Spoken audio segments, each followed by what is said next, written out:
Welcome to GuideUp. In this video, I'm going to guide you on how to delete education on LinkedIn. For that, make sure you already have the application on your device and you are logged into your account. Now at this home page, at the top left, you can see your profile icon. You have to tap over there.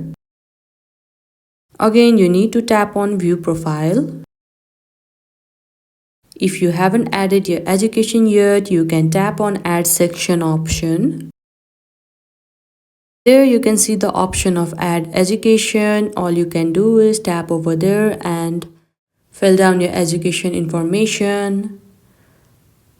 But if you have already added your education and you want to delete it, all you have to do is scroll down a bit.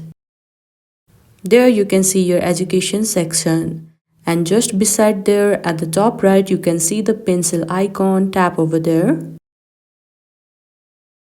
Once again, tap on the same icon presented. Now scroll down. At the end, at the bottom, you can see delete education. Tap over there. Once again, this box will pop up. All you have to do is tap on delete. Now you can see that it has been deleted.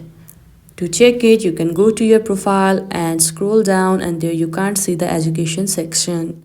And this is how you delete education on LinkedIn. I hope you found this video helpful. Don't forget to like this video and subscribe our channel GuideUp. Thank you.